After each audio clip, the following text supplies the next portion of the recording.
Assalamualaikum warahmatullahi wabarakatuh. Salam perubahan, salam kedaulatan rakyat. Ya, sahabat EJ Channel semua, kita lihat panasnya peta politik di Indonesia hari ini semakin menguat dengan kita lihat PDIP dan Joko Widodo semakin berseberangan. Itu sinyal itu sudah kita lihat dari beberapa tahun sebelumnya, minimal tahun kemarin lah ya. Tapi makin ke sini makin kentara. Jokowi dan PDIP makin jauh terpisah. Nah, kalau dalam sudut pandang para pakar politik, tentu ini mengindikasikan adanya perbedaan keinginan dari PDIP dan Jokowi. Jokowi tentu di belakangnya adalah orang-orang yang selama ini ada di lingkarannya, yang itu tidak terkait, tidak tersambung langsung dengan PDIP. Bahkan sebagian pakar politik mengatakan ya di belakang Jokowi oligarki gitu. Sehingga yang dilawan oleh PDIP sekarang adalah oligarki. PDIP versus oligarki. Mudah-mudahan PDIP yang menang ya, karena partai politik memang harus berdikari, harus kuat gitu. Jangan bisa dibeli oleh oligarki. Dan harapan dari PDIP untuk mengusung Puan Maharani tentu ini juga menjadi catatan yang penting yang harus kita dorong. Karena dia adalah kader tulen. Dari awal sebagai kader PDIP ya harus kita dukung dong, begitu ya. Sehingga nanti bisa berkontestasi dengan calon-calon yang lain, mengadu ide, gagasan, rekam jejak dan seterusnya. Nah, sudahlah ya, kita langsung saja lihat pada beritanya. Ide Jokowi 3 periode sebagai hasrat politik Firaun. Ngeri kali ini bahasanya ya. Ini disampaikan oleh Masinton Pasaribu. Politisi PDIP ingin tutup buku. Ya tentu maksudnya adalah tutup buku dengan ide ini. Tapi saya kira bukan tidak mungkin juga tutup buku dengan Jokowi. Karena banyak kekecewaan yang sudah kadung dirasakan oleh PDIP dengan sepak terjang Pak Jokowi yang tidak selaras dengan harapan dan keinginan partainya sendiri. Jadi ini menarik untuk kita cermati. Mari kita simak. Ini Masinton Pasaribu. Ide atau wacana penundaan pemilu pada tahun 2024 yang berimbas pada perpanjangan masa periode Joko Widodo atau Jokowi dinilai sebagai hasrat politik Firaun. Kalau bicara Firaun tentu mengerikan sekali ya. Pemimpin yang jahat, yang sangat oligarki, sangat otoriter, dan yang negatif-negatif lainnya. Berani kali dia bilang begitu ya. Padahal dari partainya sendiri. Nah, kita lihat. Hal ini disampaikan politisi PDIP Masinton Pasaribu saat di YouTube Total Politik. Dia mengungkapkan jika dalam bernegara, masyarakat telah diatur dengan konstitusi, karena itu kepatuhan konstitusi menjadi pegangan bernegara.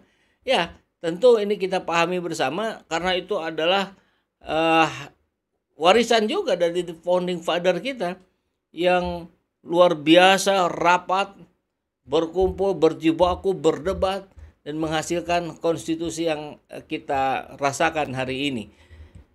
Sehingga kita masih ingin melanggengkan dengan menabrak konstitusi ya. Jadi semacam hasrat Firaun.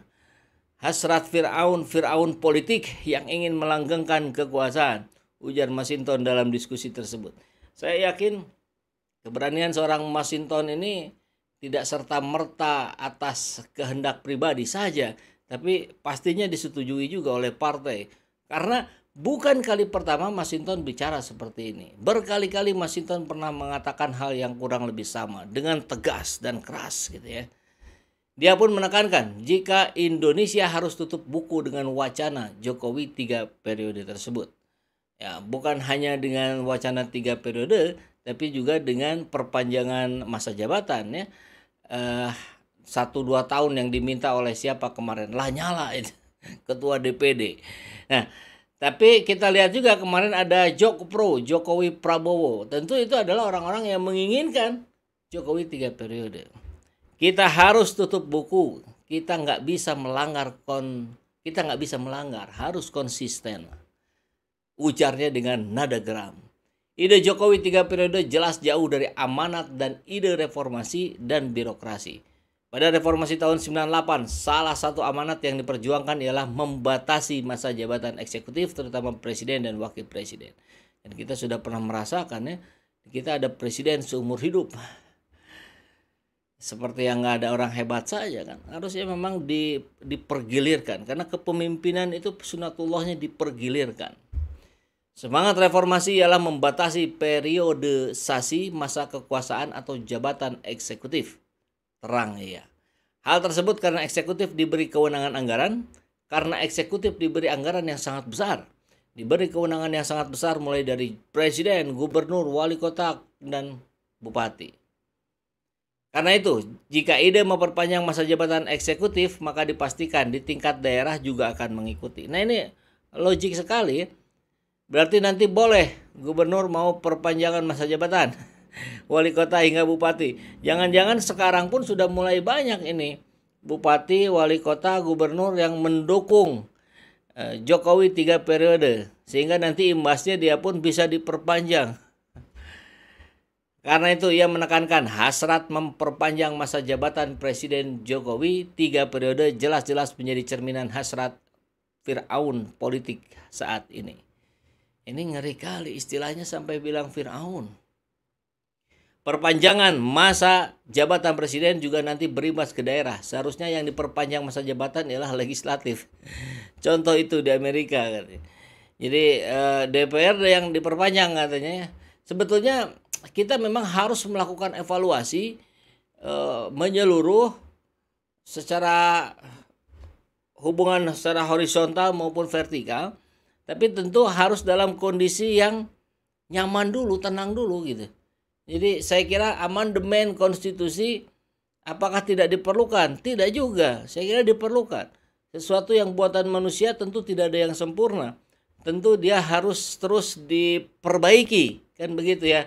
Nah, maka proses memperbaiki itu, proses continuous improvement, ya, peningkatan berkelanjutan, itu baru bisa dilakukan pada saat kondisinya sudah kondusif, sudah mendukung. Artinya apa? Ini harus wajib dilakukan evaluasi-evaluasi terhadap perlunya amandemen itu, tapi nanti setelah 2024, setelah rezim ini berganti, baru kondisinya sudah mulai bisa kita harapkan untuk melakukan evaluasi besar-besaran. Sahabat Aja Channel semua, diskusi singkat kita di siang hari ini kita cukupkan dulu. Kita akan pantau terus proses-proses yang terjadi di perpolitikan negeri ini. Salam perubahan, salam kedaulatan rakyat. Assalamualaikum warahmatullahi wabarakatuh.